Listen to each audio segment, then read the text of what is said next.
ကျမတို့ကကိုယ့်ရဲ့ personal trait ကလူတစ်ယောက်နဲ့တစ်ယောက်မတူဘူးပေါ့နော်ကျမတို့ဒီသိရတဲ့အတိုင်းဆိုရင် red color ရှိတယ် color လေးတွေနဲ့လည်းကျမတို့ခွဲခြားပြီးတော့သိရှိနိုင်တယ်တချို့တွေဆို red color ရှိတယ်ဒီ blue color ရှိတယ် yellow color ရှိတယ် green color ရှိတယ်ပေါ့နော်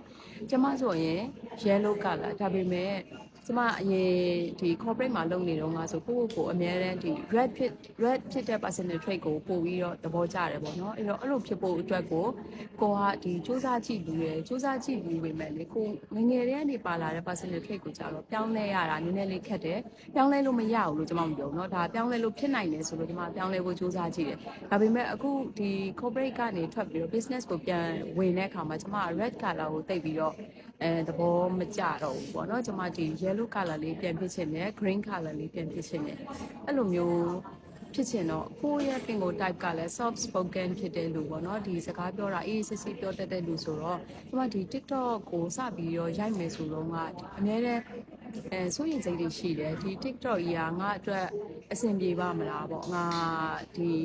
ဝင်လို့ရတဲ့နေရာများဖြစ်ပါမလားဆိုပြီးတော့စိုးရင်စိတ်တွေရှိခဲ့တယ်ဘာလို့လဲဆိုတော့ TikTok မှာနည်းနည်းကြည့်လိုက်ရင်ဒီ loud ဖြစ်တာများတယ်ပေါ့နော်ပို့ပြီးတော့ဒီအတန်ကျဲတဲ့လူတွေကိုများတယ်ပဲပြောမှာပေါ့ပြီးတော့ဒီ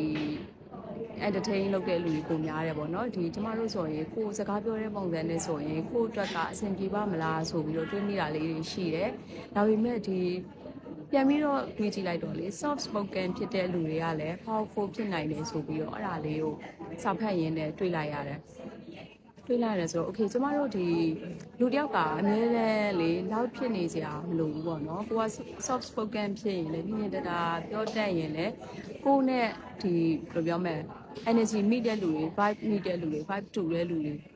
ရှိတာပဲလေနော်အဲ့တော့ဒီလူတွေနဲ့ဒီ audience မှာလည်းဒီလိုလူတွေအများကြီးရှိတယ်ကျမတို့ကကိုဒီအရင်အေးဆေးတဲ့လူဆိုပြီးတော့ဒီ social media ကြီးကိုအသုံးမပြုစရာမလိုဘူးပေါ့ကြောက်နေစရာမလိုဘူးပေါ့ကျမဆိုလည်းကက်ခဲတွေရှိလို့ဒီ challenge တွေကိုဝင်ခဲ့တယ်ဒါပေမဲ့ဝင်ရင်းထဲမှာကျမကို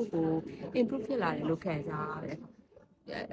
တိုးတက်လာတာအများကြီးရှိတယ်ဒီကြားထဲမှာပေါ့နော်ဒီကင်မရာကိုကြည့်တဲ့အယူအဆတွေဒီကျမစကားပြောတဲ့အခါမှာကိုပါပြောမလဲဆိုတာကအရင်တော့ဆိုကင်မရာမြင်တာနဲ့လုံးဝကြီးပျောက်သွားတာပေါ့အခုဆိုရင်နည်းနည်းတိုးတက်လာပြီပို့သေးတာနောက်ဆိုရင်ကျမဒီတိုင်းပဲဆက်ပြီးလုပ်တော့မယ်ဆိုနောက်ဆိုရင်ပို့ပြီးတော့